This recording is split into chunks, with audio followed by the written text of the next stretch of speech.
Vous écoutez un podcast cinéma du Centre des Arts d'Anguin-les-Bains. Donc là, on va ouvrir pour cette année, enfin une partie de l'année, un cycle italien. Alors, on restera en grande partie, un peu comme ce qu'on a fait la dernière sur le cinéma américain hollywoodien, sur les années 60 et 70. C'est-à-dire que autant dans le cadre du cinéma américain, quand on parle du dernier âge d'or, on est beaucoup sur les années 70, ça fait cette période 68-80. Autant dans le cinéma italien, il faut à mon avis reculer en gros d'une dizaine d'années. Ouais, on considère que l'âge d'or du cinéma italien, si vous voulez, en gros, c'est 58, 69, 70. C'est 10 années au cours desquelles le cinéma italien est le plus fort du monde, hein, tout simplement. C'est assez passionnant de se dire que, et on l'oublie tellement, le cinéma italien est en état de zone sinistrée aujourd'hui, en grande partie. On oublie que dans les années 60, là où le cinéma le plus inventif a lieu, alors c'est un peu au Japon, c'est vrai, mais en tout cas, c'est plus à Hollywood, qui à un moment qui se cherche, va tenter de trouver de nouvelles solutions, de nouvelles formes. C'est en Italie que ça se passe, hein. À l'époque, le cinéma italien, c'est 800 millions, hein, de spectateurs par an, par exemple, au cours de la simple année 64. 800 millions de spectateurs. Je ne sais pas si vous imaginez le rêve que c'est pour aujourd'hui des exploitants de salles d'avoir cumulé dans l'année autant de gens qui vont voir autant de films.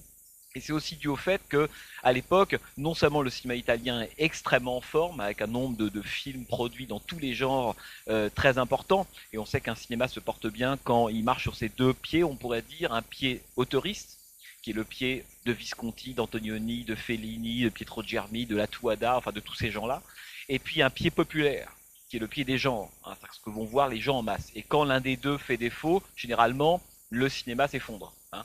Par exemple, nous en France aujourd'hui, on a quelques auteurs, mais le cinéma populaire, c'est une catastrophe, hein. Enfin, euh, c'est pas, ça postule pas l'intelligence du public, disons plutôt ça. Donc, ça, on marche, on boite, si vous voulez. À l'époque, le cinéma italien, c'est un cinéma qui est à la fois extrêmement fort du point de vue des auteurs. Les grands cinéastes italiens qu'on connaît aujourd'hui sont tous des gens qui sont actifs, évidemment, à part un peu moins des gens comme Rossellini ou d'autres, mais quand même, dans les années 60, les grands cinéastes italiens dont je vous ai parlé sont tous actifs dans les années 60, réalisent souvent leurs meilleurs films à ce moment-là. On est après le néoréalisme, hein, souvenez-vous, 45, c'est une date très importante dans l'histoire du cinéma italien. C'est l'année où on rompt avec un cinéma un peu mièvre. Évidemment, on sort du fascisme, si vous voulez. Ça s'appelle à l'époque le cinéma des téléphones blancs, hein, des espèces de comédies, de mélodrames, d'amourettes, de jeunes filles pas très intéressantes. Et puis il y a Rome ville ouverte et ce qu'on va appeler le mouvement du néoréalisme avec des gens comme De Sica, Cesare Zavattini, De Santis, à la fois des scénaristes, des cinéastes qui vont lancer, on pourrait dire, qui vont donner au cinéma italien ces véritables lettres de noblesse. Et là, on est en 45. On est quand même 15 ans avant la nouvelle vague française. Alors, on parlera sans doute un peu plus largement du cycle juste après le film. Alors, l'idée du cycle, elle est extrêmement simple. C'était de se dire, bon, prenons le dernier âge d'or du cinéma italien, qui est évidemment le moment, on va dire, allez, prenons une décennie, 58-68, grosso modo. C'est un âge d'or pour les raisons dont on a parlé. Et on s'est dit, il y a deux façons d'aborder cet âge d'or-là. Soit on repasse quelques-uns des très grands classiques, des grands cinéastes déjà totalement sanctifiés par la critique. Bon, mais est-ce qu'on a besoin de ça aujourd'hui, de se convaincre que Antonioni, et même Visconti, que Fellini, ce sont des cinéastes très importants. Il y a des dizaines de livres qui leur étaient consacrés, des articles à n'en plus finir dans des revues. Ils sont dans l'institution, absolument. On les enseigne à l'université, dans les lycées, dans les collèges. Bon, on va pas se retrouver en 2012 ou en 2013 à dire regardez comme Blow Up d'Antonioni ou La Strada de Fellini sont des films importants. Bon, espérons que tout le monde le sait. Voilà. Par contre, ce qui est beaucoup moins connu, et c'est une des tâches de la critique maintenant depuis une dizaine d'années, c'est de faire connaître une autre série de cinéastes, c'est des cinéastes qui n'ont pas été totalement reconnus par la critique ou alors tardivement, qui œuvrent à ce moment-là tous dans des genres, si vous voulez. Alors c'est le western. On a choisi de passer un western, alors on aurait pu passer un film de Sergio Leone. Le problème, c'est que Leone, c'est l'arbre qui cache la forêt.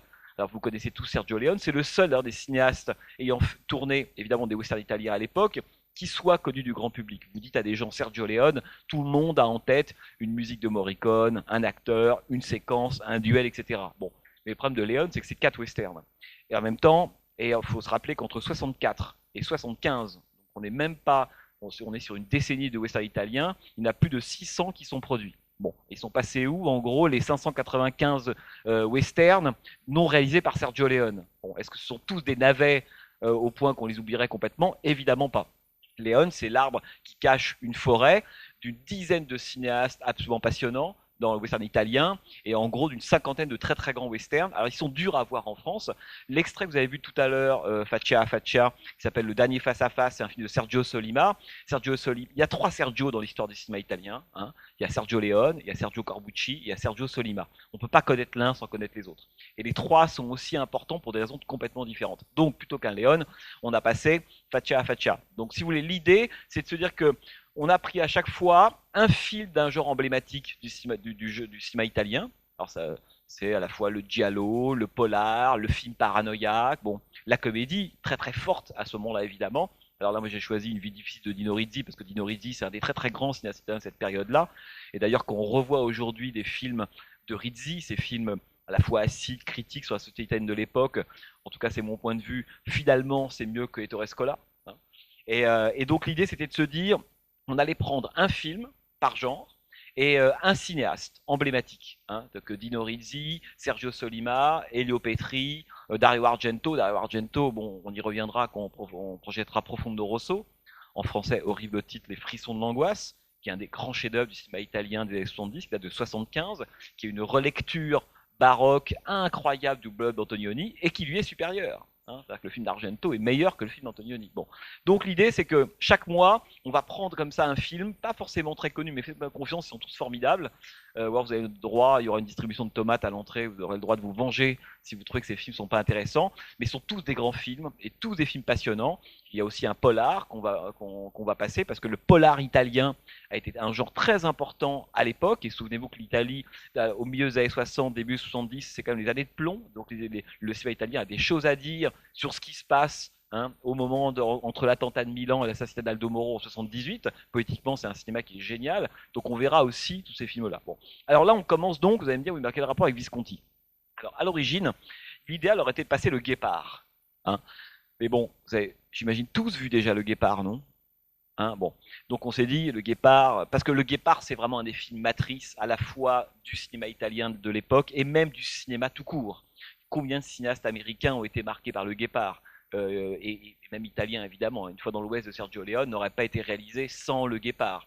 Le Parrain de Coppola n'aurait pas pu voir le jour sans Le Guépard. La Porte du Paradis de Michael Cimino n'aurait pas vu le jour sans Le Guépard. Donc Le Guépard, c'est évidemment extrêmement important. Alors on s'est dit, en même temps, quel est finalement dans la filmographie de Visconti le film qui est presque le plus proche du Guépard, en tout cas qui dialogue le plus avec lui, et c'est celui que vous allez voir, hein, c'est Violence et Passion.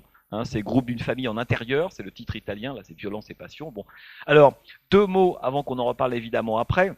À ce moment-là, donc Visconti, depuis quelques années, rappelez-vous, hein, Visconti, cet aristocrate qui a épousé la cause communiste, né en 1906, qui a été aux avant-postes du cinéma dit néo-réaliste à l'époque, lorsqu'il réalise La Terre tremble, un documentaire sur des pêcheurs de Sicile.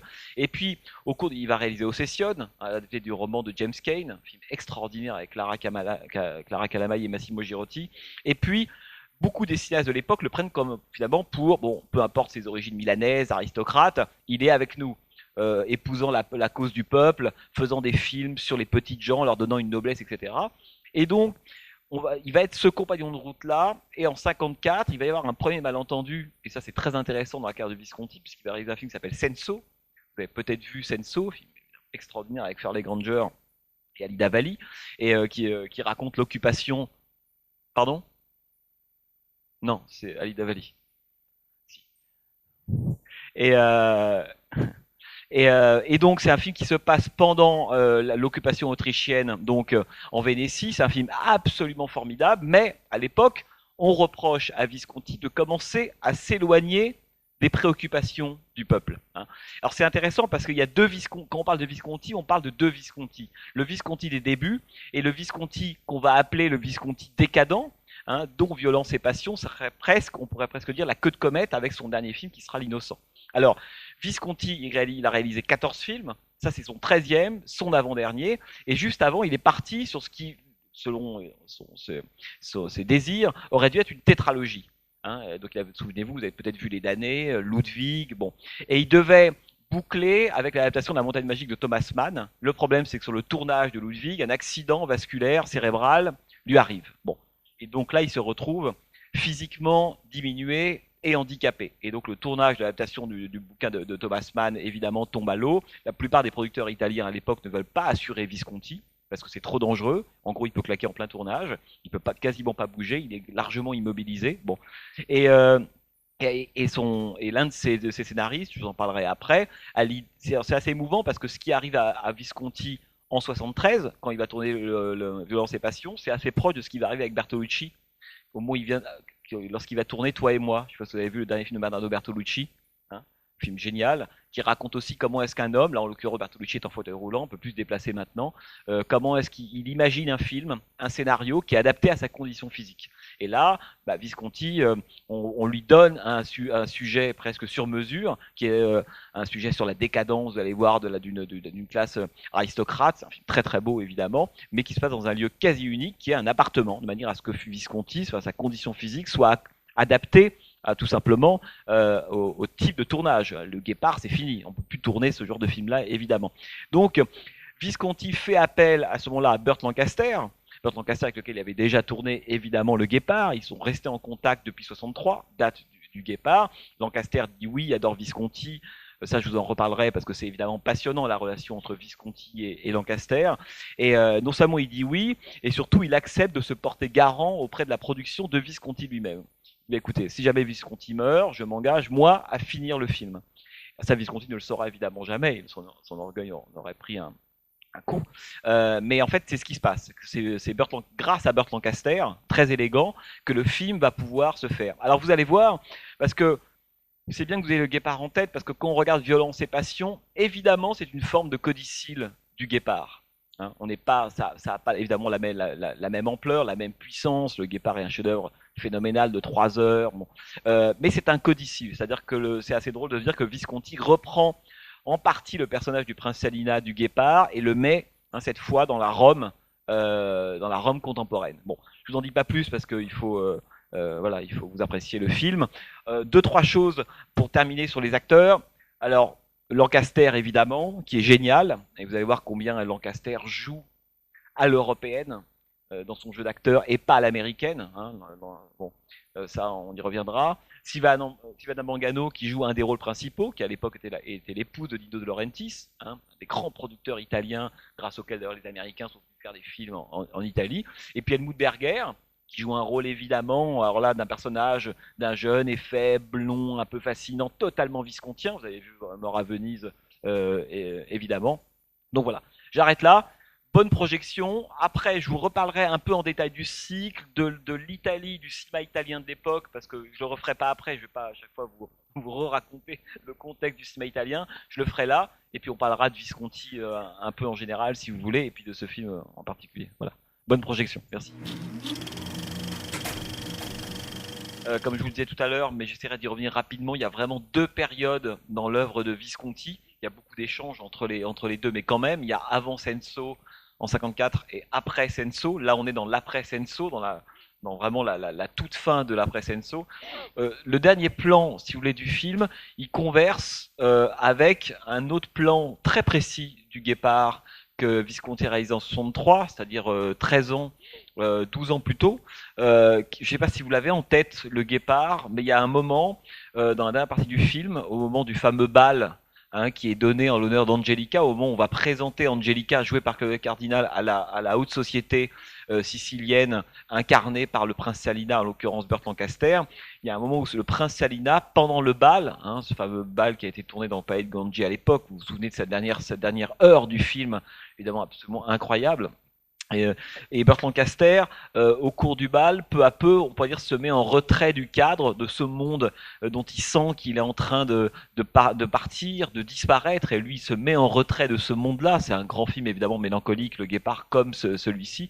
Et il part dans son salon, et dans son salon, on le voit qui s'assied sur un canapé et qui contemple très longuement un tableau qui est très connu, qui s'appelle La mort du juste, d'un peintre qui s'appelle Jean-Baptiste Greuze, qui a été peint au XVIIIe siècle, et qui est presque, on pourrait dire, que va presque recomposer Visconti à la toute fin, hein, de Violence et Passion.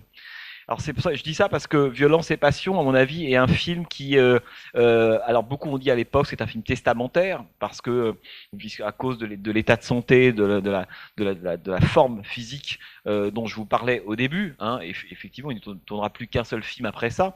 Donc on est tenté de voir dans Violence et Passion une forme presque de, oui, d'œuvre testamentaire, d'autobiographie tardive de Visconti lui-même, avec Burt Lancaster dans le rôle presque de l'épigone, hein, si vous voulez, de Visconti, ce qui est à la fois vrai et faux.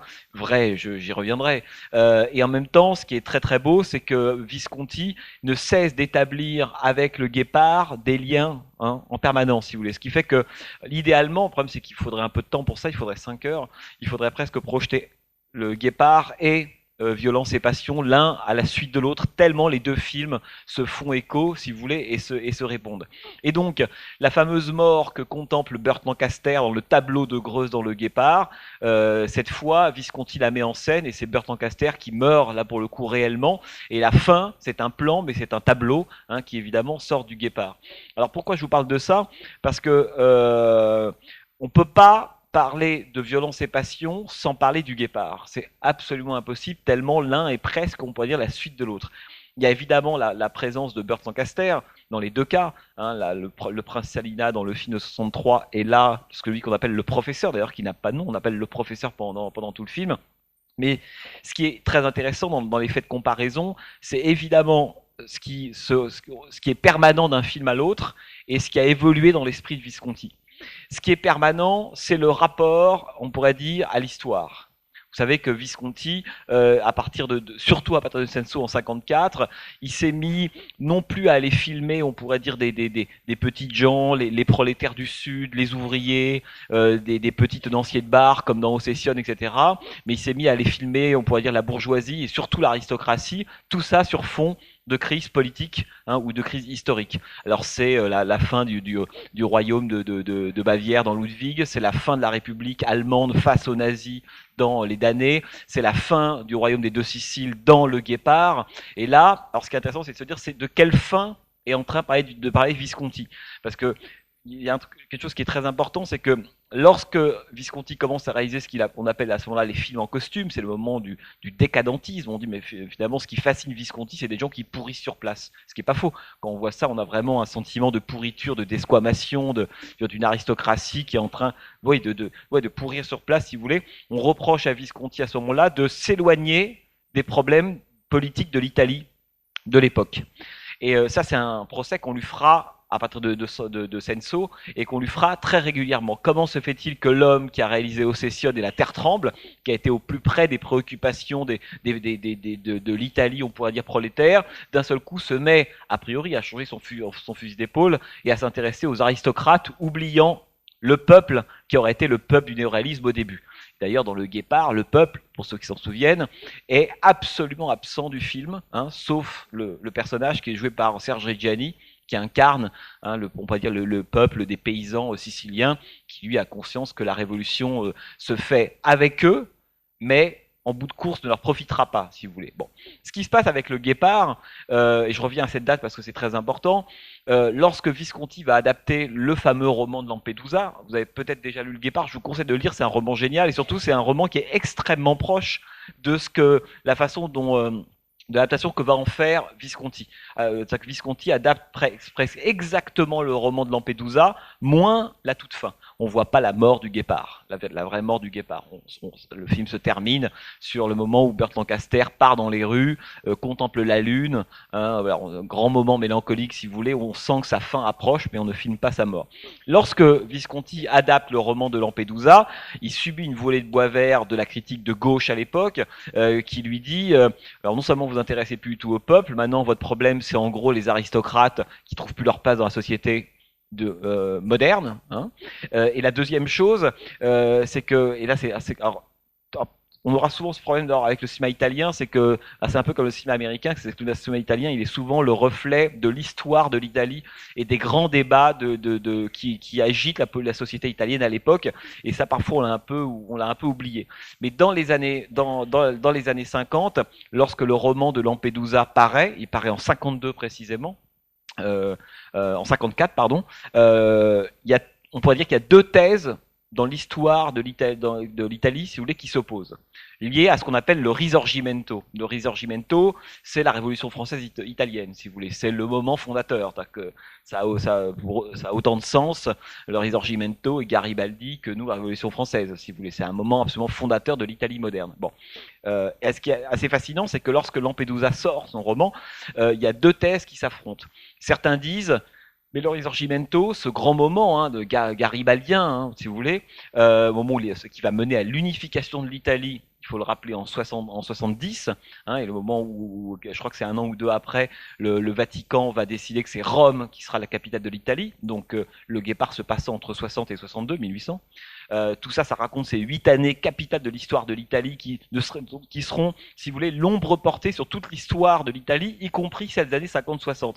C'est pour ça que Visconti disait, moi quand j'adapte Lampedusa, je parle pas uniquement du Risorgimento de l'époque. J'essaie de comprendre ce que lui appelait le malaise méridional. C'est-à-dire que pour comprendre le problème de l'Italie des années 50, grosso modo, et 60, il faut retourner à la source. Et la source, c'est cette révolution, si vous voulez, italienne, le Risorgimento. Voilà. Quand on ne comprend pas ça, on ne comprend rien à ce qui se passe de l'Italie des années 50-60. Et à cette époque, il y a deux thèses, si vous voulez, qui s'affrontent.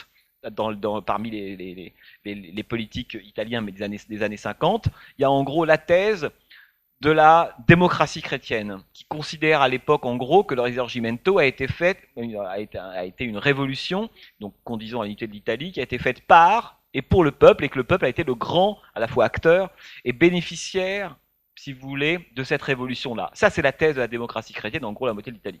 Et il y a une autre partie de l'Italie qui pense le contraire, c'est-à-dire qui considère, alors là vous connaissez peut-être un théoricien marxiste qui s'appelle Antonio Gramsci, qui est quelqu'un de très très connu, qui écrit en 52 ce fameux livre, un essai, pas pamphlétaire, mais un essai qui va être une relecture, qui aura une influence capitale dans l'Italie des années 50 sur le Risorgimento. Il lui dit, Gramsci, il dit, le Risorgimento, ça a été fait avec le peuple, on s'est servi de lui, mais en bout de course, il a été évacué des décisions finales. On pourrait presque, souvenez-vous de la révolution de Sergio Leone, la fameuse phrase, la grande tirade de Rod Steiger dans le film, quand il explique à James Coburn, je vais vous dire ce que c'est que la révolution, c'est des riches qui se mettent autour d'une table, qui disent qu'ils arrivent à convaincre les peuples qu'il faut aller faire la guerre parce qu'ils vont en tirer un bénéfice, et puis qu'une fois que la guerre est faite, à ce moment-là, le peuple disparaît, on les tue, puis les riches se repartagent le monde comme c'était avant. Une grande phrase, un grand moment du film de Sergio Leone. Et en fait, une fois la révolution de Sergio Leone pense exactement la même chose que ce que pense Gramsci et ce que pense Visconti. On est dans la même ligne idéologique à ce moment-là.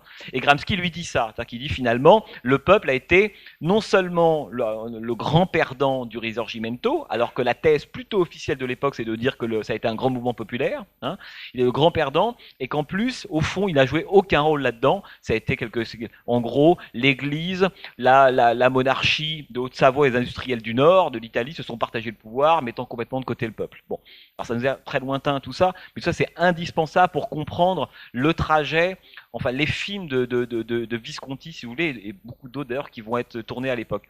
Et donc le Guépard raconte, enfin c'est le socle, si vous voulez, pour comprendre ce que raconte le Guépard et les différents personnages qui apparaissent dans le film, que ce soit le maire de la petite commune, sa fille Angelica, que ce soit évidemment le prince Salina qui lui incarne l'aristocratie finissante, et ou alors que ce soit évidemment Tancrède, joué par Alain Delon dans le film, qui a cette fameuse réplique: pour que tout change, il faut que tout reste comme avant. Bon. Vraiment une phrase, là pour le coup, c'est typique de ce que pensait évidemment Lampedusa à l'époque. Alors c'est fascinant parce que dans le Guépard, Visconti, qui s'identifie totalement à Robert Lancaster, c'est ça qui est intéressant, c'est que, et d'ailleurs, donc il va faire venir cet acteur. Il faut se rappeler qu'à l'époque, lorsque les Italiens voient débarquer Lancaster, ils se disent mais que va faire Lancaster, l'homme athlétique, l'homme de trapèze, l'homme de criss-cross, près d'Alcatraz, l'homme de tant qu'il y aura des hommes, américain pur et dur, yankee pur et dur, comment il va pouvoir incarner un aristocrate sicilien cultivé, etc. Personne n'y croit. Aujourd'hui, ça nous semble évident, même un des plus grands rôles de Lancaster sans doute. Mais à l'époque, le choc, il est quand même fort. Une des idées, évidemment, de Lancaster, qui est un acteur brillantissime, ça va être notamment d'imiter Visconti. Il comprend, comme je vous le disais avant le film, qu'il peut pas jouer, c'est ce qu'il fait exactement là, pareil d'ailleurs, il peut pas jouer à l'américaine. Ça veut dire quoi jouer à l'américaine? Ça veut dire jouer beaucoup plus avec son corps qu'avec les dialogues. C'est-à-dire que chacun des dialogues est souvent un peu, si vous voulez, est rendu explicite ou parfois même excessif par un jeu avec le corps, avec les mains, etc., etc. Alors vous allez me dire oui, mais bon, les méridionaux, qui a vu Alberto Sordi, sait qu'il joue aussi avec les corps. Oui, mais l'agitation des mains d'Alberto Sordi, c'est pas du tout l'espèce de porc altier de Burt Lancaster, aristocrate dans les films de Visconti, vous voyez. Et donc il comprend que finalement la meilleure façon d'entrer dans la peau d'un aristocrate vieillissant, surtout qu'en 63 il est jeune, Lancaster, même s'il a l'air très vieux dans le film, finalement c'est d'imiter Visconti. Et le modèle de Lancaster, avant même, on pourrait dire les points communs qu'ils avaient dans la vie, tous les deux étaient de grands amateurs d'opéra, etc. Le point commun entre les deux, ça va être simplement l'effet de mimétisme, de Lancaster, qui va tenter d'imiter donc le comte, Visconti, parce que la famille de Visconti a régné sur Milan pendant très longtemps. C'est une famille vraiment de hauts aristocrates, les Visconti, si vous voulez. Visconti di Modron, c'est ça leur vrai nom. Et donc, il va imiter Visconti. Et donc, on aura, aussi bien dans Le Guépard que dans Violence et Passion, Burt Lancaster comme l'avatar, si vous voulez, de Visconti. Mais véritablement, dans la façon de se comporter, la façon de parler extrêmement calme et de jouer à l'européenne, c'est ça. C'est-à-dire que Burt Lancaster, vous avez vu, comme il joue de façon extrêmement rentrée et retenue. D'ailleurs, il y a beaucoup d'anecdotes qui racontent que les seules répliques, ou plutôt les seules remarques que faisait Visconti à Burt Lancaster, qu'il adorait, étaient systématiquement, concernaient systématiquement son excès de jeu. Et notamment il y a une séquence dans Violence et Passion où il est assis à son bureau, il discute avec son avocat, son avocat qui est joué par Romolo Valli, un des acteurs très très connus du cinéma italien de l'époque, et au cours des premières scènes, Lancaster ne cessait d'agiter son bras, et ça énervait Visconti. Il dit mais un aristocrate ne se comporte pas comme ça, il faut que tu bouges beaucoup moins, il faut que tu caches ta main, faut que tu voilà. Et pendant tout le film, on voit que Lancaster, on attend le moment où il va exploser, et au fond il n'explose jamais. Il reste toujours, il imite Visconti, il reste extrêmement calme, etc. Alors pourquoi je vous parle du rapport entre Le Guépard et donc Violence et Passion?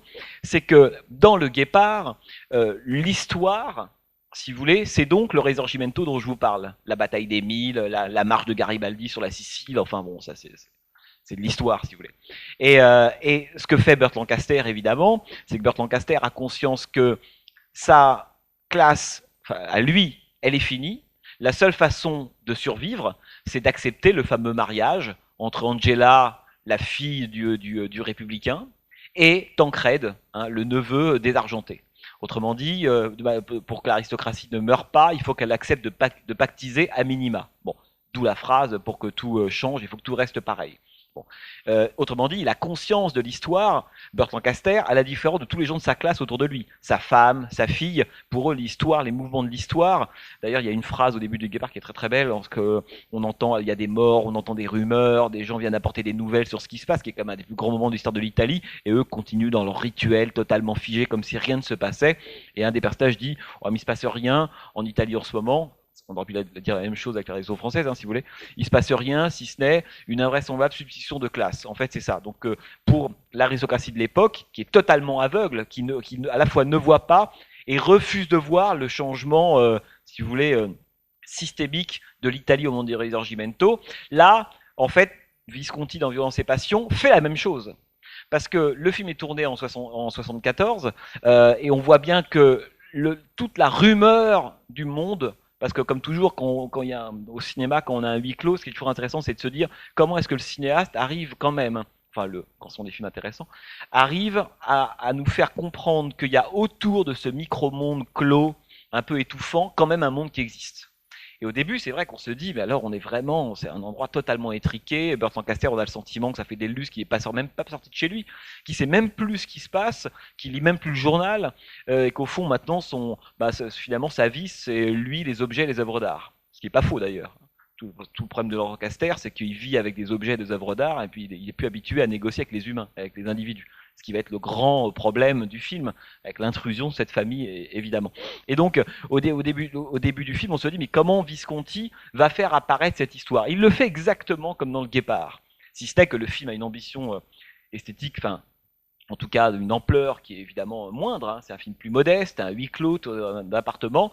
D'ailleurs, il faut quand même rappeler que l'appartement, moi je sais que j'ai des amis qui s'étaient amusés à essayer de refaire le plan des deux appartements, pour dire de la famille des jeunes qui arrivent et de Lancaster, et ça marche pas. C'est comme l'hôtel, si vous laissez faire le plan de l'hôtel Overlook dans Shining, quoi. C'est pas possible parce que sont des espaces qui sont réalistes et impossibles, ça ne marche pas.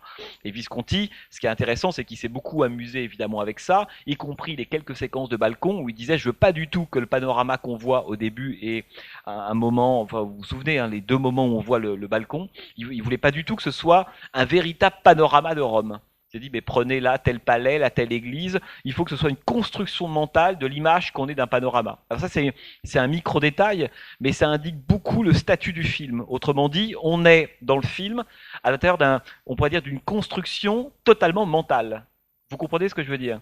C'est-à-dire que ce qu'on pourrait reprocher à Violence et Passion, c'est oui, on pourrait lui reprocher ça, une espèce on pourrait dire de métaphore un peu lourdingue, hein, par l'utilisation de l'espace. Vous voyez, le haut, le bas, l'appartement moderne, l'appartement ancien, la génération qui va continuer, la génération qui se meurt, l'obscurité contre la lumière, le modernisme contre. Enfin voilà, on a presque le sentiment de presque lire une copie de Terminal. Si on demandait à des élèves en Terminal, vous leur dites bon, écrivez, vous faites dresser une liste des différences entre les deux appartements. Oui, c'est vite fait et ça saute aux yeux. Hein, la variété italienne en haut, l'opéra en bas. On a vraiment le sentiment que, enfin, pour ne pas voir qu'on a deux mondes esthétiquement, culturellement, visuellement, à tous les niveaux qui s'opposent, c'est sans doute, à mon avis, si j'avais moi une micro-réserve à faire à Violence et Passion, pour moi c'est ça. Ce qu'il n'y avait pas dans le Guépard. Il y a une forme de surlignage, je trouve, du discours du film qui fait qu'il est, il est entre limpide et parfois un peu assédé. Cette opposition entre les deux appartements, là où elle est intéressante, si on oublie le côté, si vous voulez, très visible, hein, même assez grossier, c'est le rapport mental. Moi, je pense que c'est ça qui est passionnant, c'est que ce film-là, c'est un film qui rentre dans l'univers mental de Burt Lancaster. Vous voyez ce que je veux dire? C'est-à-dire que, et là, on comprend cette espèce de chambre cachée, vous avez vu derrière la bibliothèque, qui est, alors là, on y reviendra après, on peut peut-être avoir des questions là-dessus, hein, cette espèce de chambre du secret, où toute l'histoire dégorge. Hein. C'est là qu'on a caché des juifs pendant la guerre, c'est là qu'il se souvient de sa mère et de sa grand-mère, là, c'est là qu'il va utiliser, en fait, à la fois comme rade, on pourrait dire, en même temps comme un amant, qui est évidemment une relation qui ne consommera jamais, mais qui est un endroit un peu caché. C'est le cœur, c'est à la fois le refus, c'est la chambre des secrets, c'est le coffret des pulsions en psychanalyse, enfin tout ce que vous voulez. C'est cette espèce de chambre-là. Donc moi je pense que le film est passionnant si on reste à un niveau mental, voyez, si on se dit qu'on est dans l'esprit de Burt Lancaster. Alors, comment cette histoire, elle apparaît finalement dans le film, si vous voulez. C'est que on comprend au fur et à mesure que l'histoire se déroule, que Comrade a vaguement été lié à des mouvements de gauche, on pourrait dire en 68. On comprend ensuite que, à cause de dettes de jeu, de trucs un petit peu bizarres, finalement, il va s'en sortir en vendant ou en dénonçant le mari industriel de Silva Mangano, Bianca, Blanche, évidemment en italien, qui est sans doute quelqu'un lié au parti d'extrême droite, qui a aussi tout un truc autour, moi c'est ça que je trouve très très beau dans Violence et Passion, l'histoire, elle n'est jamais présente, mais elle apparaît en permanence par petites touches. Et il y a toute l'histoire, parce que des critiques ont dit à l'époque, mais finalement, Visconti, il est obsédé par un truc, en gros, depuis une dizaine d'années, et en l'occurrence dans Violence et Passion, c'est le fascisme dans le placard de l'histoire de l'Italie. Hein. C'est ça, une des idées de Violence et Passion. Et on voit la façon dont, à la fois, le film joue avec ce qui est secret, ce qui est enfermé, ce qui a été scellé, ce qui se rouvre, etc. Et la question fasciste, la question politique dans le film, et n'oubliez pas que c'est un film qui est réalisé au moment les Brigades Rouges dont on a parlé tout à l'heure, mais rappelons-nous quand même que l'attentat de la fameuse Piazza Fontana, vous avez peut-être vu ce film récemment en 69 et l'assassinat d'Aldo Moro en 78, sont les 10 années qu'on va appeler les fameuses années de plomb dans l'histoire du cinéma italien. Et ça, c'est une décennie très importante pour nous parce qu'il y a beaucoup de films qui vont retracer, si vous voulez, cette espèce d'humeur et d'ambiance-là. Et le film s'en fait l'écho, mais exactement comme dans Le Guépard, le film se faisait l'écho du Risorgimento, des batailles, de l'avancée de Garibaldi, etc. C'est-à-dire que ce que montre le film, c'est pas du tout le fait qu'il n'y ait pas une histoire qui a lieu, et Visconti ferme pas du tout les yeux là-dessus, il nous dit juste la personne que je suis en train de filmer, là, en l'occurrence Burt Lancaster, Elle a décidé de se fermer, de fermer ses écoutilles. Hein. C'est même pas tant le déni que l'aveuglement, la fermeture absolue. Elle n'entend plus ce mouvement de l'histoire. Et d'ailleurs, Visconti, à plusieurs reprises, dans ses entretiens, dans ses témoignages, dira, à partir de la fin des années 60, début 70, il reconnaissait lui-même ne plus comprendre, ou ne pas se reconnaître, mais ne plus comprendre la société italienne telle qu'elle apparaissait. Et c'est assez beau ces moments où Lancaster est confronté à cette jeune génération, on a l'impression qu'elle sort d'un film de Marco Bellocchio, quoi, grosso modo. Hein. Alors, je dis ça parce qu'un film comme Les Poings dans les poches, vous avez peut-être vu ce film en 65, hein, qui raconte comment un enfant, enfin un adolescent se sépare de sa famille en tuant les membres les uns après les autres, et un film qui est très important sur la nouvelle vision, si vous voulez, de la famille, hein, dans le cinéma italien des années 60, faite par cette jeune génération, d'ailleurs, qui s'appelle, que ce soit Pasolini lorsqu'il réalise Théorème, ou Marco Bellocchio, ou évidemment Bernardo Bertolucci quand il fait Prima della Rivoluzione ou La stratégie de l'araignée. Vous avez peut-être vu ces films-là qui appartiennent à la génération d'après tous ceux dont on parle là, les Visconti, Fellini, etc. Il y a les énervés qui apparaissent au début des années 60 et qui font des films extrêmement violents, évidemment, sur la société, mais aussi sur la famille. Et donc, ce qui est très très beau, à mon avis, dans Violence et Passion, c'est la façon dont ce personnage, Burt Lancaster, et là, évidemment, c'est Visconti qui parle, ne comprend plus du tout le monde qui est en train d'arriver. Il y a cette discussion géniale avec la gamine, lorsqu'elle lui dit mais vous avez été jeune à une époque, qu'est-ce que vous faisiez ça aussi? En gros, voilà, vous fumiez des joints, vous couchiez, vous partousiez, peu importe, etc. Et l'autre lui répond, alors il lui répond non, enfin, vous avez en tête le dialogue, je ne faisais pas ça, voilà, j'étudiais, je travaillais, j'avais envie de me marier, de fonder une famille, etc. Alors, il y en a plein des dialogues comme ça, et notamment là où l'autre phrase sur comment est-ce que nous avons essayé nous de tenir la politique et la morale, et nous avons échoué. Hein, la façon dont Burt Lancaster passe son temps finalement à dire pourquoi tout ça n'a pas marché. Et donc le dialogue avec cette petite fille, enfin petite fille, jeune adolescente, est assez beau parce que c'est l'histoire d'un personnage qui se rend compte que finalement, quand le film commence, il est presque déjà mort. Vous avez vu même son appartement du dessus qui est, c'est en ruine, tout est posé là, les œuvres d'art. Évidemment, la femme arrive et dit il faut qu'on mette de l'air dans tout ça. Elle ouvre les fenêtres. Bon, la symbolique est là, évidemment. Et ce personnage, en fait, attend sa mort, a déjà pris congé. C'est ça que je trouve émouvant dans le film.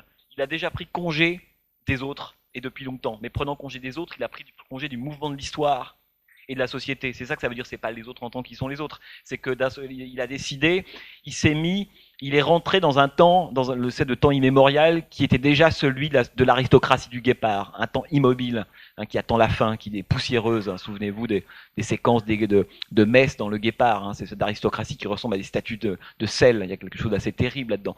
Lui, au fond, il attend la fin. Il est déjà presque mort, et jusqu'au moment où on va avoir cette intrusion, hein, de cette famille un peu bizarre, nouvelle, qui comprend absolument pas, et en même temps cette famille-là, c'est aussi un éclat de vie avant la mort du personnage.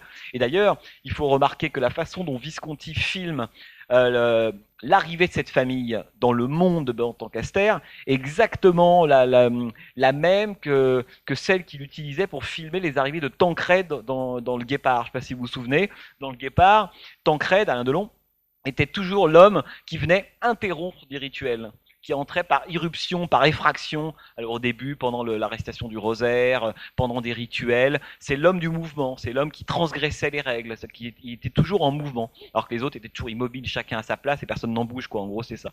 Et là, c'est exactement la même chose avec cette espèce de famille un peu bizarre qui va totalement, lui, le perturber. Et donc voilà, ce qui fait que la fin du film, indépendamment de la citation du tableau de Greuze dont je vous parlais, parce que beaucoup ont dit, oui, mais le tout début du film, c'est une image de fin.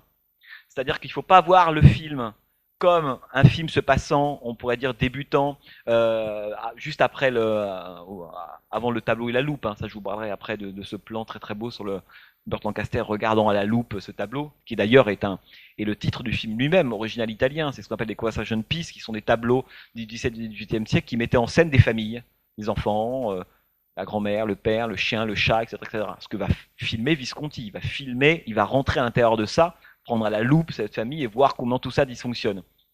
Mais même si dans le cas de Burt Lancaster, c'est quand même mieux d'avoir une famille qui dysfonctionne que pas de famille du tout, parce que ça qui est terrible, c'est qu'il reprend goût à ça. Regardez la scène du repas, le repas de fin est évidemment très très très beau. Et donc on peut aussi prendre le film comme un gigantesque flashback, c'est-à-dire considérer que l'électrocardiogramme qu'on voit au début du film, c'est celui qui est fait à la fin, et que si on prend le film comme un gigantesque flashback, on est à l'intérieur d'une sorte de, si vous voulez, de fantasmagorie, d'évocation, hein, de fantasme du personnage de Burt Lancaster pendant tout le film. Alors, moi, je pense que le jeu est très ouvert. C'est-à-dire que soit on peut considérer que le film respecte la chronologie du début à la fin. Lancaster va pas très très bien. On a vu son électrocardiogramme et puis peu à peu, bon, la famille arrive et puis il ne résiste pas à tout ça. À la fin, il meurt.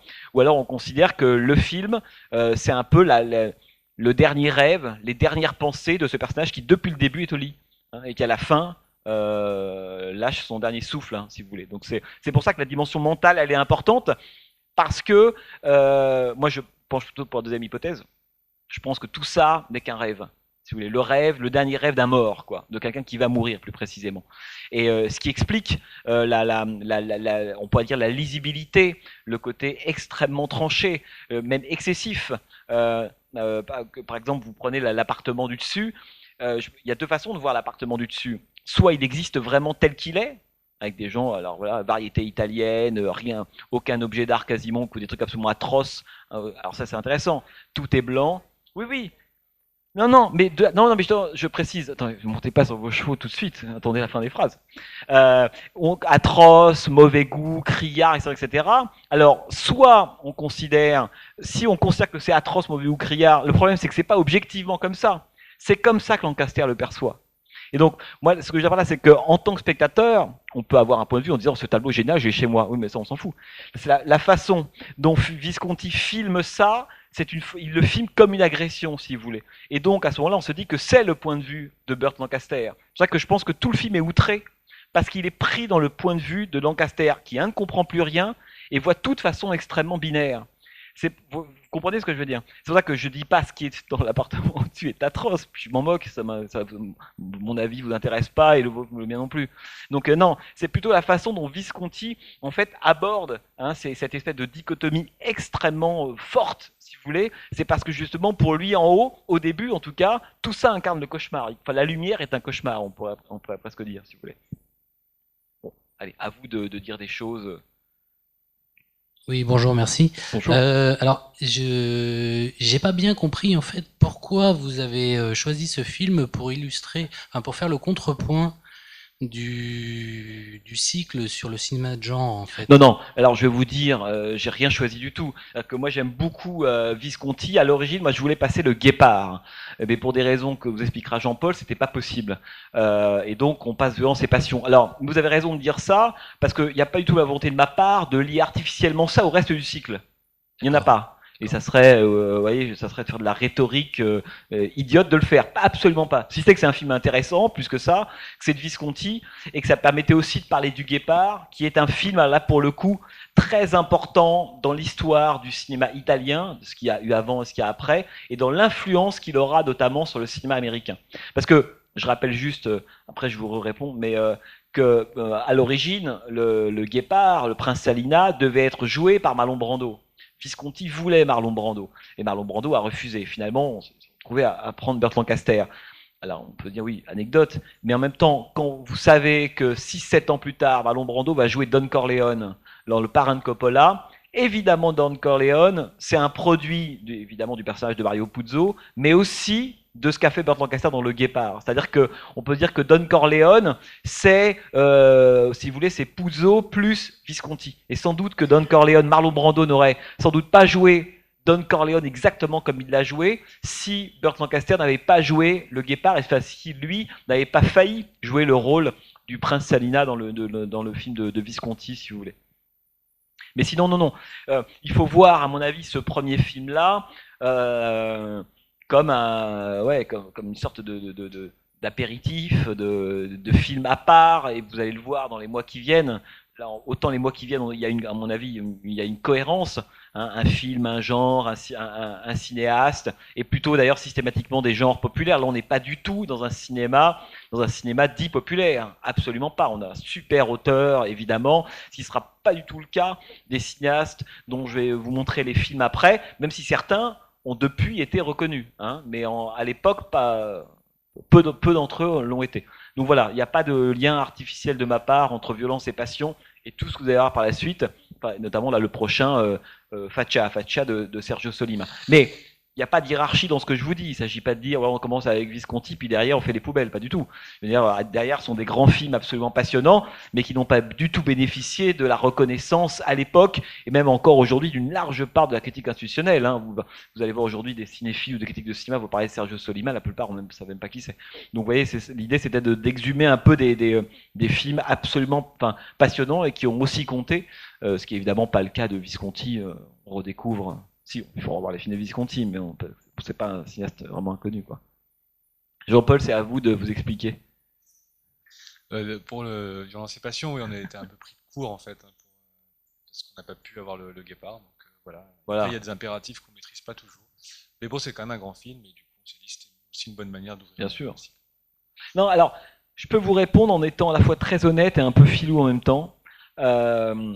C'est qu'il y a quelque chose qui est... Alors le problème, c'est que Violence et Passion n'est pas forcément le meilleur exemple de ça. Même si Stefano Fabrizi, que vous avez vu, l'acteur qui joue le rôle de Stefano dans le film, vous le reverrez dans beaucoup de films de genre italiens de l'époque, notamment des polars. Il jouera souvent des rôles de personnages, on pourrait dire un peu activistes, un peu fous, voire un peu violents. On le verra beaucoup dans ce genre de film-là, chez Fernando Di Leo, chez Carlo Lizzani, chez des gens comme ça. Bon, pourquoi? Alors, ce que je pourrais vous dire, c'est la chose suivante.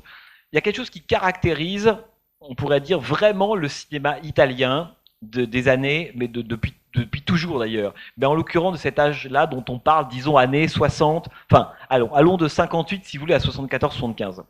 C'est que, contrairement au cinéma français par exemple, dans le cinéma français, c'est un cinéma qui est très très sectorisé, très hiérarchisé. Vous avez des auteurs considérés comme de grands cinéastes qui travaillent avec certains grands acteurs, et puis il y a toute une série d'acteurs, de techniciens œuvrant plutôt dans le cinéma populaire. Il y a très très peu d'échanges entre les deux. Hein, et dans le cinéma américain, ça a longtemps été ça d'ailleurs. Une des forces, à mon avis, du cinéma italien, c'est que pendant cette période, que ce soit les scénaristes, les acteurs, les chefs opérateurs, les monteurs, etc., tout le monde circule allègrement entre le film populaire et le film d'auteur, entre le péplum et le grand film. Alida Valli, dont on parlait tout à l'heure, elle est aussi bien chez Visconti que chez Argento, par exemple. Mario Bava ou Riccardo Freda, qui sont Mario Bava un peu plus connu, sont des gens qui vont être les chefs opérateurs de grands cinéastes et faire ensuite des films plutôt populaires. Il y a énormément, si vous voulez, d'échanges. Luigi Kuweiler éclairera aussi bien des westerns et des péplums que Enquête sur un citoyen de Elio Petri. Et cet effet d'échange, il a été, me semble-t-il, extrêmement productif dans l'histoire du cinéma italien. C'est que les Italiens, ils pensent pas du tout comme nous. Quand vous allez les voir, vous pouvez pas dire à un cinéaste ou un acteur, par exemple Pasolini, il a tourné devant la caméra d'un cinéaste qu'on connaît, qui est mort d'ailleurs il y a 2 semaines, qui s'appelle Carlo Lizzani, un des grands cinéastes italiens intellectuels des années 50-60, et c'est quelqu'un qui avait compris, comme d'autres, comme Damiano Damiani, par exemple, je ne sais pas si c'est le nom qui vous disent quelque chose, qui avait compris qu'il y a un moment, c'est bien de faire des films d'auteur, un peu raffinés, avec références culturelles, un peu intello, etc.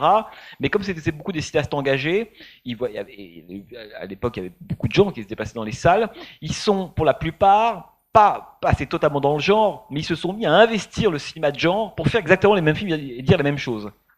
Et Lizzani, Damiani sont des gens qui ont commencé avec des films plutôt ambitieux, un peu ésotériques, un peu compliqués, et un jour se sont dit non mais il faut faire des polars. On va dire la même chose, on aura la même ambition, mais on va toucher un public qu'on ne touche pas du tout avec le type de film qu'on fait. Ça, c'est toujours l'éternel débat. Est-ce que quand on fait un film, est-ce qu'on prêche les convertis, ou on se sert d'un genre comme d'un cheval de Troie pour aller dire autre chose, ça, c'est vrai à toutes les périodes, quelles que soient les cinématographies, etc. Et avec le cinéma italien, c'est quelque chose qui s'est jamais posé, il n'y a jamais eu cette distinction-là. Et alors pourquoi je vous parlais de Lizzani? Parce que Pasolini, par exemple, qui est quand même un des archétypes du super-auteur, l'homme qui a fait quand même des films qui, même encore aujourd'hui, pour certains, que ce soit, je sais pas, Médée, je sais pas, mais l'Évangile selon saint Matthieu, qui a fait des films par moments difficiles, voire un peu codés, d'autres beaucoup plus faciles d'approche, etc. Il joue en 71 le rôle d'un prêtre dans un western spaghetti. Spaghetti, qu'on méprise un peu, on dit spaghetti, qu'on aime ça, on dit italien. Et dans un western italien de Carlo Lizzani. Donc vous voyez des gens qui étaient comme, par exemple, une des co-scénaristes du truand de Sergio Leone avait aussi écrit le scénario de La Grande Guerre de Mario Monicelli. C'est-à-dire que chacun passait d'un univers à un autre sans aucun problème. C'est-à-dire que, et on pourrait, Fellini, quand il tourne Histoire extraordinaire, il fait du cinéma de genre à ce moment-là. Nous, on pense pas du tout comme ça. Enfin, c'est beaucoup plus difficile pour nous. Enfin, le cinéma de genre et le cinéma d'auteur, on a l'impression que ça se combine difficilement. Pour les Italiens de cette époque-là, c'est totalement naturel. Ce qui fait qu'on a des effets d'échange mais extrêmement prolifiques et très très intéressants. C'est que des gens comme Bava, comme Fellini, quand Fellini fait jouer des esprits, il emprunte des figures à Mario Bava. Quand Antonioni fait l'identification d'une femme en 82, il y a des séquences qui sortent directement d'un film d'Argento, 82. En plus, il prend le même chef opérateur. Et ça pose aucun problème. Et pourquoi je dis ça? Parce que vous me dites, oui, alors Visconti, on commence comme ça avec un film un peu imposant, non, et pour ensuite passer dans le genre. C'est vrai et c'est pas vrai. C'est vrai vu de la critique, du point de vue de la critique française institutionnelle. Vous savez que l'institution, c'est ce qui disparaît dans 10 ans. Ça nous semble là des débats académiques qu'on a là. Mais c'est totalement faux du point de vue de la réalité du cinéma italien, hein, qui a jamais vécu l'un contre l'autre de cette façon-là, si vous voulez. C'est pour ça que que ce soit un Visconti, on aurait pu prendre un Fellini, un Pasolini. C'est pas grave parce que ces gens-là ont aussi traversé la route des genres, ont eu des collaborateurs qui sont allés faire des péplums le mois d'après, qui revenaient d'un polar, qui sont allés faire des giallo, qui revenaient ensuite dans leurs propres films. Tout ça a beaucoup échangé, quoi, si vous voulez. Donc voilà, je dis ça parce que c'est pas grave de commencer avec un film dit. Je vous parlais tout à l'heure, avant que le film ne débute, du rapport entre Blow Up d'Antonioni et Profondo Rosso d'Argento. Quand on voit les deux, voilà, il y a un film qui est un peu moins aujourd'hui, mais à l'époque totalement catalogué du côté du cinéma de genre. On appelle le giallo, ça c'est un des genres dont on va explorer un moment. Et de l'autre, Blow Up, c'est des films super intello, et en même temps, l'intelligence est dans les deux films. Hein, vous voyez, ça court après les mêmes choses. Hein, mais on pourrait dire que les outils sont pas les moyens sont pas les mêmes, quoi. Voilà. Mais après, il y a quelque chose qui est compliqué avec le cinéma italien.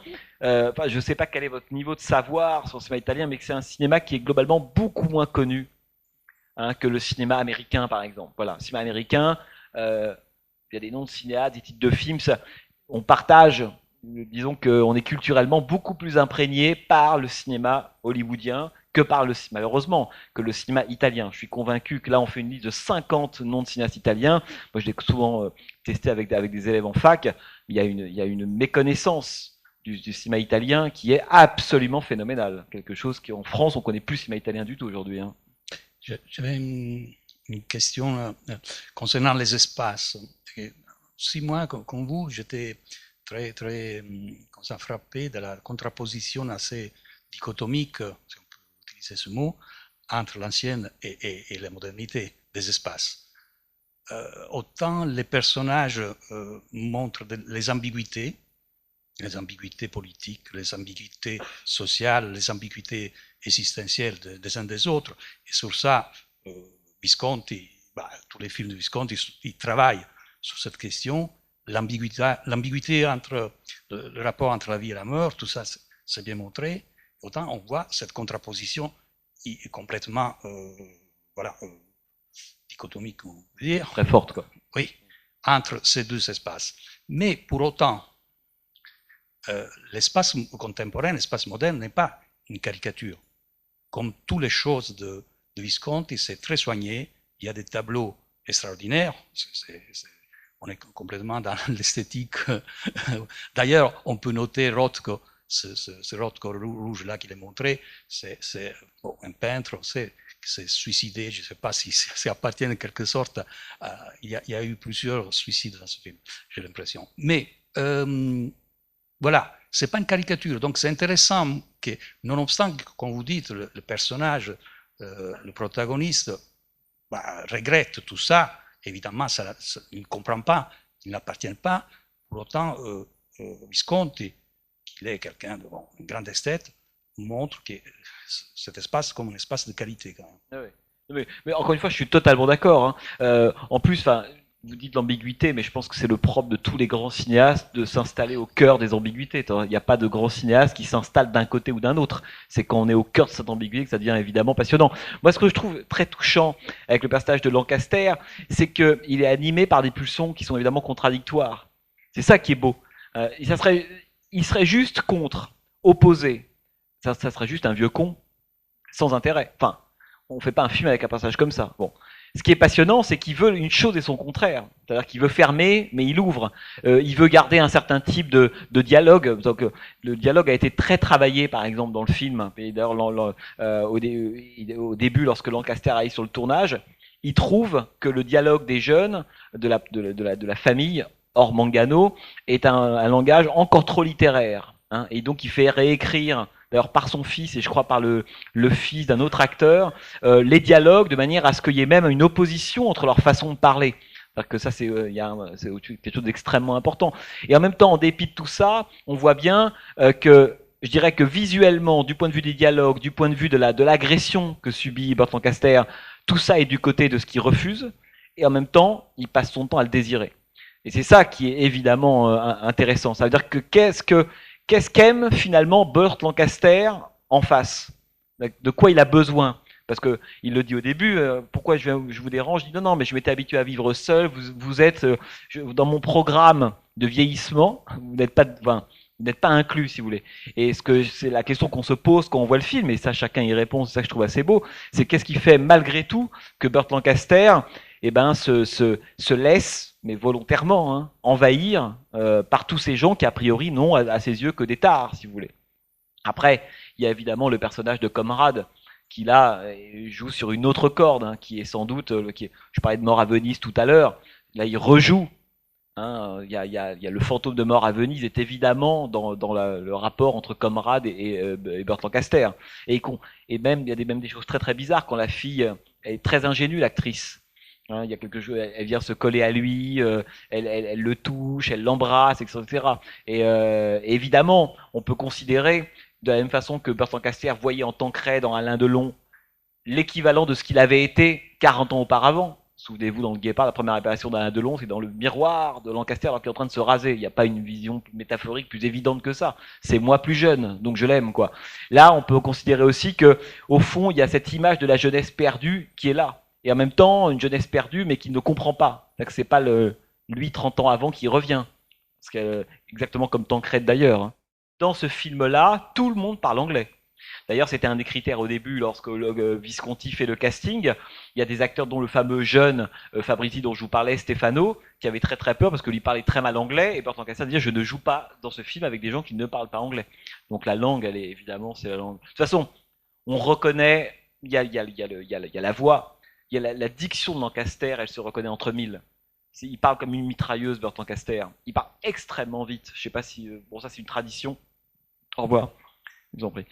Au revoir. Lié au cinéma hollywoodien classique. Dans le cinéma hollywoodien classique, on parlait dans les années 40, si vous avez vu un peu des films noirs, etc., extrêmement rapidement. Il y avait un chevauchement par moments presque des dialogues. Hein, ça allait très très très vite. Et Lancaster, il a gardé ça. Il parle très très vite, Lancaster. Il parle par rasade. Je ne sais pas si vous l'avez en tête, mais il parle par rasade, quoi. Et donc en italien, si c'est pas lui, vous le repérez tout de suite, quoi. La diction de Lancaster, elle est absolument unique. Mais oui, après, oui. Jouer, c'est de l'underplaying, comme on dit, si vous voulez. Ça veut dire passer par le regard, faire d'autres choses, évidemment. Ça peut être beaucoup moins expressif corporellement, si vous voulez, qu'il a pu l'être dans le cinéma hollywoodien. Et Dieu sait que Lancaster était un athlète, quoi. C'est quelqu'un qui a beaucoup usé de ça, évidemment. C'est un acteur génial, hein, Burt Lancaster. Ouais, monsieur. Ouais. Bonsoir. Bonsoir. J'ai à nouveau une question sur l'espace. Vous avez dit avant le film que la raison pour laquelle le film a été tourné dans l'appartement uniquement était liée donc, aux difficultés du réalisateur pour se déplacer. Est-ce qu'on peut imaginer que s'il n'avait pas eu cet AVC précédemment, le film aurait été fait différemment? Alors, s'il n'avait pas eu cet AVC, il avait le projet, mais ça je vous l'ai dit, de tourner La Montagne Magique de Thomas Mann. C'est-à-dire qu'il n'y avait pas ce film. C'est-à-dire que s'il n'y avait pas eu cet accident pendant Ludwig, qui arrive en juillet 72, il terminait sa trilogie, il tournait Thomas Mann. C'est-à-dire que ce projet vient pour s'accorder à sa nouvelle condition physique diminuée, si vous voulez. Mais en même temps, c'est du Visconti pur et dur. Hein. Enfin, c'est que lorsque Emilio Darci, je ne sais plus le nom de l'homme, du scénariste qui amène le sujet à Visconti, il lui amène du Visconti. Enfin, pour le coup, c'est... Mais non, il n'y aurait pas eu ce film-là, évidemment. Enfin, il n'y aurait pas eu ce film-là. En tout cas, c'était pas ce que devait faire Visconti s'il n'y avait pas eu cet accident-là. Ah mais ça c'est Proust, ça fait partie de c'est des projets. C'est un peu comme on parlait de Chimino et André Malraux et la condition humaine. Il a toujours voulu adapter Proust, c'est-à-dire que alors c'est intéressant que vous citiez Proust parce que il le disait lui-même d'ailleurs, Visconti. Il disait, moi j'appartiens à la génération des Proust, Malheur, etc. Avec de gens qui ne sont jamais sentis à l'aise dans leur présent, si vous voulez. Et le sentiment de la mélancolie, on n'en a peut-être pas parlé, mais elle est quand même fou, c'est quand même pour moi la chose la plus frappante quand on regarde un film de Visconti, en tout cas des 5-6 derniers Visconti, c'est le sentiment de la mélancolie. Cette espèce d'anachronisme. Le guépard, le guépard qui est aussi là, le professeur, c'est un personnage qui d'un seul coup se rend compte qu'il ne sait plus, il rêve d'un temps ancien, et en même temps il ne sait plus habiter le présent, cette espèce de décalage-là pour une mélancolie qui est très très forte chez Visconti. Et d'ailleurs, à mon avis, quand l'influence qu'aura le style de Visconti, enfin, l'influence de Visconti sur le cinéma, alors on peut se dire oui, ben je pense que c'est ça très précisément. Hein, c'est la façon de créer des personnages mélancoliques. Hein, le grand personnage mélancolique appartenant à une société finissante. Je pense que ça, c'est du Visconti. C'est viscontien typique. On parlait tout à l'heure de Don Corleone dans Le Parrain, c'est un personnage viscontien. James Avril, Christopherson dans La Porte du Paradis, c'est un personnage viscontien. C'est ça, à mon avis, ce qui est. Alors, c'est pas uniquement les grandes scènes de bal, le faste, bien sûr, peut-être, mais ça me semble presque anecdotique. Je pense que l'esprit viscontien, c'est l'esprit proustien. C'est que c'est l'anachronisme de personnages qui, d'un seul coup, se rendent compte qu'ils n'ont plus de place à l'intérieur d'une société qui est en train de changer. C'est-à-dire que leur monde à eux s'effondre, et la société autour d'elle est en train de changer, et ils ne prennent pas le train de l'histoire, pour une raison ou pour une autre, soit parce qu'ils peuvent pas, soit parce qu'ils veulent pas, etc. Ça, je pense que c'est ce qui définit très exactement ce que c'est un vrai personnage de Visconti, si vous voulez. Bonsoir, monsieur. Bonsoir. Voilà, je voudrais savoir un peu que faisaient tous ces metteurs en scène italiens pendant l'époque du fascisme. Est-ce qu'ils étaient bridés? Que faisaient-ils? Ah bah, votre question, elle est compliquée parce que ces metteurs en scène-là, ce que vous appelez ces metteurs en scène-là, ils faisaient rien. Enfin, ils étaient plutôt du bon côté du manche. C'est ce que vous voulez savoir. Hein, c'est pas. Non mais quand Visconti, par exemple, alors ça c'est un des éléments biographiques qu'on retrouve dans Violence et Passion, a véritablement aidé avec sa famille à cacher les Juifs dans un appartement, dans une petite pièce qui était exactement d'ailleurs quasiment celle de l'appartement que vous voyez là. Hein. C'est-à-dire que je pense que le fascisme, c'est alors d'ailleurs, c'est intéressant que vous mentionniez ça parce que on parlait de la stratégie de l'araignée, ce film de Bertolucci, 68, un film à voir, encore avec Alida Valli d'ailleurs, qui raconte l'histoire. Qui a vu ce film parmi vous? Non, mais ça, c'est des trucs qu'il faut voir. Film de 68, donc c'est le deuxième film de Bernardo Bertolucci, qui raconte l'histoire d'un homme. Je dis ça, 68, c'est très important, parce que la génération de cinéastes qui apparaît, on pourrait dire, entre fin 50 début 60, c'est-à-dire celle qui vient après Visconti, si vous voulez, c'est une génération de cinéastes qui, justement, va mettre sur la table, alors le Risorgimento, même pas vraiment, la question du fascisme et du comportement des pères pendant évidemment le fascisme, Mussolini, etc. Hein. Et donc dans ce film La stratégie de l'araignée, c'est passionnant parce que c'est l'histoire d'un homme d'un fils qui retourne dans son petit village natal, et dans ce petit village-là, il y a une statue qui trône au milieu de la place principale, qui est une statue de son père. Son père, qui a priori a été un grand héros de la résistance. Bon, et il va enquêter. Tout simplement pour savoir, parce qu'il c'est un grand héros de la résistance qui a été tué a priori par des gens du village, des gens acquis à la cause mussolinienne, qui au dernier moment sont devenus des résistants d'opérette, comme on le sait évidemment. Et lui, il va enquêter pour savoir quels sont les meurtriers, enfin les assassins de son père, qui sont sans doute encore là, des villageois présents, etc. Et c'est un très grand film sur la façon dont l'histoire, en fait, ça nous raconte une histoire qui est fausse. On se rendra compte que le père n'était pas un résistant et que les lâches l'ont tué, mais l'ont tué pour de bonnes raisons liées à la résistance précisément. C'est-à-dire que l'histoire qu'on nous raconte, et c'est ce que pointe Bertolucci, à la fois elle est totalement fausse, mais c'est le côté fordien, imprimer la légende ou la vérité, elle est totalement fausse. En même temps, on peut considérer qu'elle permet à l'Italie d'avancer, de se reconstruire, et cette génération des années 60 dit non, c'est précisément parce qu'on n'a pas purgé cette histoire-là, si vous voulez, c'est ce que va faire Bertolucci, Bellocchio, il y en a plein comme ça, hein, que l'Italie n'arrive plus à avancer. Hein. Le fascisme qu'on ressort du placard, et qui est un des trucs très importants dans le cinéma italien des années 60-70. Faccia, que vous allez voir le mois prochain, est un film qui aborde ça sous un angle extrêmement étrange, notamment, qui est celui du western italien. Vous allez voir, je ne vais pas le déflorer plus que ça. Je voudrais vous demander si pendant le fascisme, il y avait des films de qualité. Et qu'il y avait de grands metteurs en scène. Non, alors si, mais des gens comme Serrandrei, ce sont des gens qui sont des cinéastes des années 40, des gens comme Matarazzo qui faisaient des mélodrames intéressants. Mais c'est pas parce qu'il y a eu quelques films intéressants. Le cinéma du fascisme italien, c'est le cinéma des téléphones blancs. C'est-à-dire que c'est des bluettes qui sont là pour, et on pourrait dire, distraire le peuple avec des films qui racontent des petites amourettes. Mais non, il n'y a pas de grand. Une des raisons pour lesquelles le néoréalisme italien émerge en 1945 via Rossellini et les autres, et Visconti, le premier film Enfin, il faut se rappeler que le néoréalisme est une réaction, évidemment, au film du fascisme, si vous voulez, d'abord, et que le premier film dit néoréaliste, c'est Ossessione de Visconti. C'est-à-dire que le terme néoréaliste, il apparaît non pas en 1945 au moment de Rome ville ouverte, mais il apparaît en 1942 hein, au moment d'Ossessione, et ça c'est le monteur de Visconti, hein, Mario Serrandrei, qui va inventer ce terme-là à propos du film de Visconti. Il est en train de monter Ossessione, il dit, c'est un film, c'est encore plus que réaliste, c'est du néoréalisme. Voilà, 1942.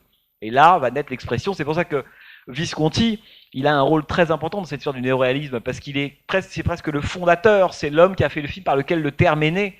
Hein, c'est un des pères fondateurs du néoréalisme, d'où la violence dont il fera l'objet à partir du moment où on considérera qu'il s'en éloignera. Quoi. Vous voyez ce que je veux dire hein, c'est ça qui est intéressant. Quoi. Bon, après, il y a plein d'histoires à raconter. Bon, bah écoutez, merci beaucoup. Rendez-vous dans un mois avec Sergio Solima.